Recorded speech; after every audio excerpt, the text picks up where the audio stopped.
여러분 안녕하십니까, 강신업 변호사입니다. 자, 재판소원 난리 났습니다.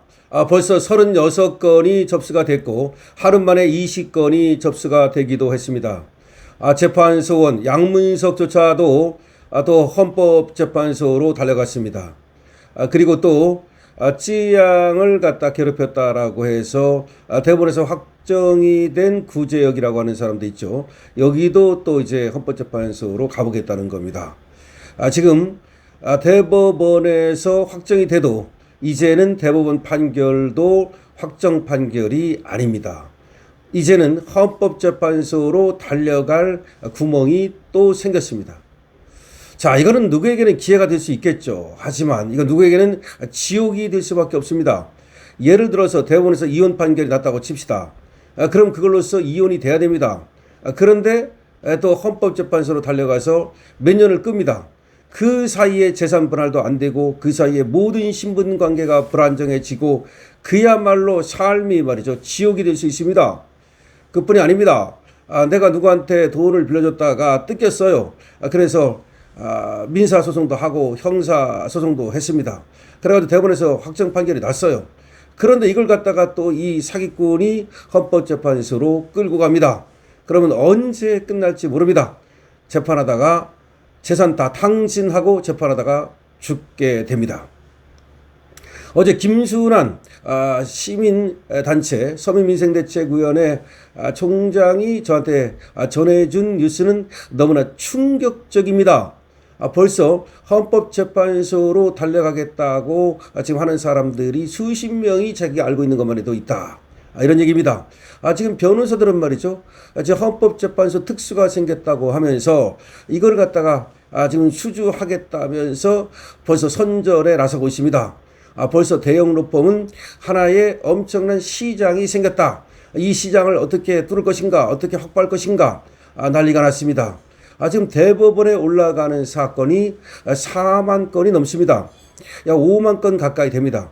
그 중에서 3분의 1, 적어도 15,000건이 헌법재판소로 달려갈 것이다.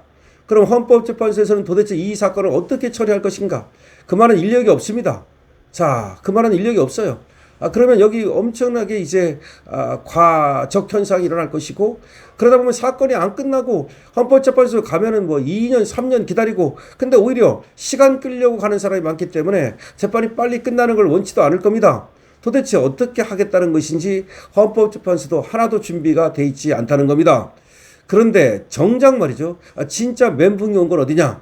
제가 어제 서민민생대책위원회 김순환 사무총장으로부터 들은 얘기에 의하면 경찰이 멘붕이 왔다는 겁니다.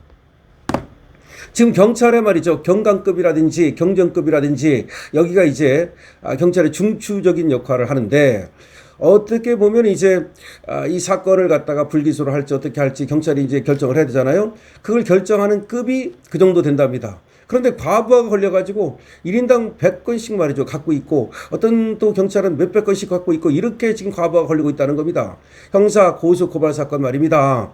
그런데 이게 문제가 뭐냐? 사건이 많은 것 때문에도 미치겠는데, 왜? 과거에는 검찰하고 경찰하고 나눠서 했잖아요. 큰 사건은 되게 검찰에서 하고 작은 사건은 경찰에서 하고 그랬던 거 아닙니까? 그리고 경찰은 또 최종 결정권은 없기 때문에 해서 넘기면 검찰에서 알아서 또 마무리해 주니까 좀 부담이 적었단 말이죠. 그런데 지금은 부담이 어마어마한 거야. 경찰이 다 해야 되는 거예요. 검찰은 이제 권한이 없어요. 그냥 보안수사 요거 정도만 있는데, 이것도 올해 9월 되면 보안수사권도 없어지면 검찰은 그냥 기소만 하면 돼요. 검찰은 되게 편해집니다. 오히려 경찰에서 수사 다 해가지고 올리면 그 기록 읽어보고 이거 기소할까 말까, 그럼 기소하고 이거 기소하지 말자, 이 결정만 하는 겁니다.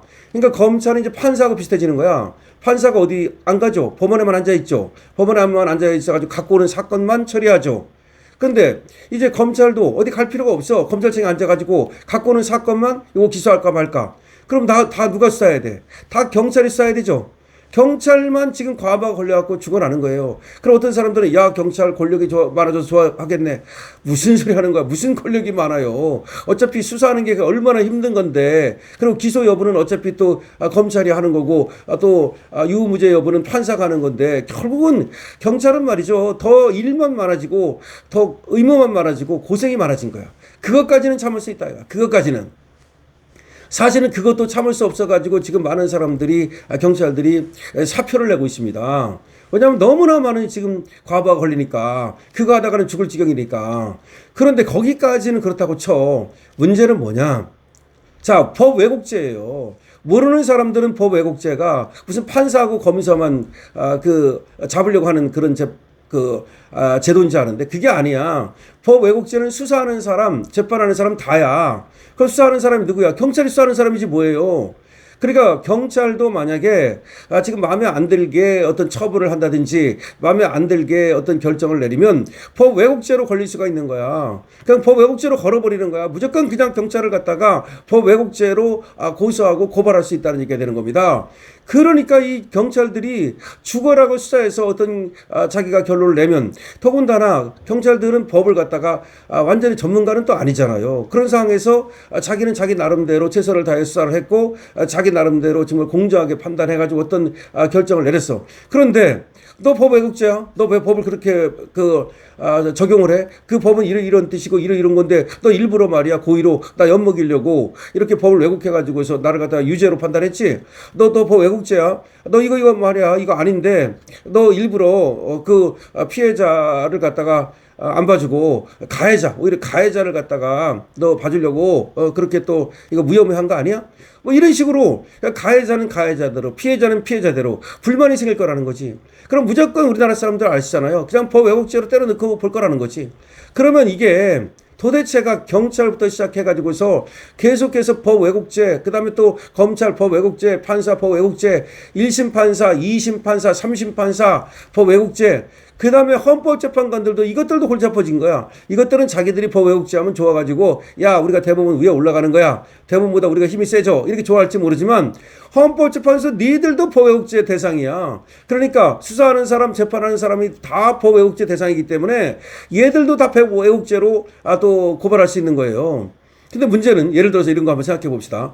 대법원에서 확정 판결이 났어요. 근데 헌재로 가져갔어. 근데 헌재로 가져갔더니 여기서 가처분을 해가지고서 말이죠. 대법원의 판결의 효력을 정지시켜 버렸어. 그러면 대법원 판결 갖고도 뭘 할 수가 없는 거야. 그러고서는 헌재에서 사건이 종결이 안 되니까 계속 끄는 거야. 2년, 3년, 4년, 5년 끌다 보면 다 죽어 그냥. 그런 일이 벌어질 수가 있고 또 하나 만약에 진짜로 1, 2, 3심을 해가지고서 가가지고 헌재로 갔더니 이게 법 왜곡이 맞대. 이 법 왜곡이 맞다는 판결이 났어. 그럼 1심 판사, 2심 판사, 3심 판사 전부 다 법 왜곡죄가 되는 거야. 1심, 2심 대법원, 그 다음에 그 밑에 검사, 너 왜 기소했어? 그 다음에 수사한 사람들. 그래서 이게 뭐가 되냐면 10심이 돼, 10심 거의. 경찰, 검찰, 1심, 2심, 3심. 그 다음에 다시 헌법재판관에서 그런 판결이 나면 다시 내려와가지고 다시 해야 돼, 재판을 갖다가 처음부터. 그러면 이게 도대체가 법 왜곡죄가 얼마나 혼란스러운 건지를 모르고 정청래 저 무식한 것이 말이야. 이 법 왜곡죄를 갖다 그냥 통과시켜버린 거예요. 그래가지고 엿먹으라 그런 거야. 근데 엿먹는 게 누가 엿먹어? 경찰이 제일 엿먹게 생겼다니까? 아니 지금 헌법재판소도 엿먹게 생겼다니까. 전부 다 지금 이제 법 왜곡죄로 걸려가지고 무한반복이야. 이제 무한반복. 그러니까 안 끝나. 누구만 좋게 생겼어? 범죄자만 좋게 생겼어. 사기 마음대로 쳐도 깜빵 갈 가능성이 별로 없어졌어. 이제 변호사들만 있잖아. 큰 돈 벌 수도 있어. 경우에 따라서는. 물론 뭐 변호사들이 그걸 이제 할 건가는 자기가 또 결정해야 되겠지만 어떤 사람들은 이제 박리담회로 나한테 갖고 와라. 무조건 내가 100만 원 해주겠다. 이런 시장이 생겨날 수 있고 해준다고 해서 제대로 해주지도 않고 말이야 또 이제 먹튀가 나타날 수 있고 막 그럴 거야. 하여튼 대한민국 지옥으로 가고 있습니다. 법 왜곡죄 지옥으로 만들고 있습니다. 경찰도 지옥으로 빠져들고 있습니다. 검찰도 대법원도 법원도 헌법재판소도 다 지옥으로 빠져들고 있습니다. 피해자 지옥으로 빠져들고 있습니다. 누가만 좋습니까? 가해자만 좋습니다. 누구만 좋습니까? 정치인들만 좋습니다. 강신업 TV입니다.